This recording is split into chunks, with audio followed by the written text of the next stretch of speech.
File చేశారు. సృష్టి వర్మ మహాత్మా గాంధీ అదేవిధంగా జవహర్ లాల్ నెహ్రూని ఉద్దేశిస్తూ కొన్ని కామెంట్స్ చేశారు, అసభ్యకరంగా మాట్లాడారు అంటూ కూడా పిఎస్లో కేసు ఫైల్ అయింది. అయితే ఈ నేపథ్యంలో గాంధీ నెహ్రూని బాస్టర్డ్ అంటూ కూడా పోస్ట్ చేశారు. దేశాన్ని నాశనం చేసి వెళ్ళిపోయారు. రాబోయే రోజుల్లో వీళ్ళ గురించి కాకుండా నిజమైన పోరాటం చేసే వాళ్ళ గురించి మాట్లాడుకోవాలి, పాఠ్య పుస్తకాల్లో వీరి చరిత్రను తీసేయాలంటూ కూడా కామెంట్ చేసింది సృష్టి వర్మ. అయితే సృష్టి వర్మ పైన చర్యలు తీసుకోవాలని కూడా ఎన్ఎస్ఐ డిమాండ్ చేసింది. గతంలో ఇదే అంశానికి సంబంధించి అయితే అసభ్య వ్యాఖ్యలపై కూడా ఎన్ఎస్యుఐ జిల్లా అధ్యక్షుడు కరీం కూడా ఫిర్యాదు చేశారు. సృష్టి వర్మ పైన తగిన చర్యలు తీసుకోవాలి, ఇంత అసభ్యకరంగా ఎవరైనా మాట్లాడగలరా అని కూడా కరీం ఈ నేపథ్యంలో సృష్టి వర్మ పైన కేసు కూడా ఫైల్ చేశారు. అయితే గతంలో జానీ మాస్టర్ తనను లైంగికంగా వేధించడాన్ని కూడా సృష్టి వర్మ ఫిర్యాదు కూడా చేసింది.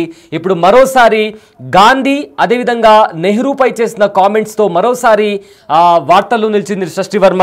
తాను చేసిన కామెంట్స్ చాలా అసభ్యకరంగా ఉన్నాయంటూ కూడా ఎన్ఎస్యుఐ ఖండించడమే కాకుండా ఈ వ్యాఖ్యలపై గుంటూరు జిల్లా ఎన్ఎస్యుఐ జిల్లా అధ్యక్షుడు కరీం కూడా ఫిర్యాదు చేశారు.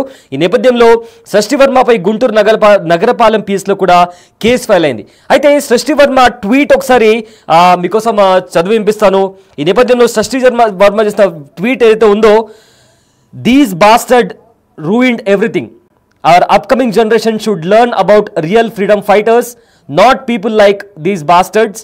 Chapters from books should be removed that showcase their life because they only betrayed the country and ruined everything అంటూ కూడా తను కామెంట్ చేసింది. అందులో ఈ ట్వీట్లో కూడా అసభ్యకరమైన పదజాలం ఏదైతే ఉందో ఆ పదాన్ని కూడా 2 సార్లు వాడడం ఇప్పుడు ఇది తీవ్ర చర్చానీయాంశంగా మారింది. ఎందుకంటే మహాత్మా గాంధీ అదేవిధంగా జవహర్ లాల్ నెహ్రూ ఫ్రీడమ్ స్ట్రగుల్ అప్పటి నుంచి కూడా India as a nation form అయిన తర్వాత కూడా వీళ్ళ కీలక పాత్ర ఉంది ఇండియా యాజ్ అ నేషన్గా బిల్డ్ అవ్వడానికి.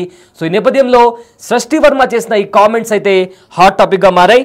అయితే ఇదే అంశానికి సంబంధించి మనతో మాట్లాడడానికి గుంటూరు ఎన్ఎస్యుఐ జిల్లా అధ్యక్షుడు కరీం అందుబాటులో ఉన్నారు.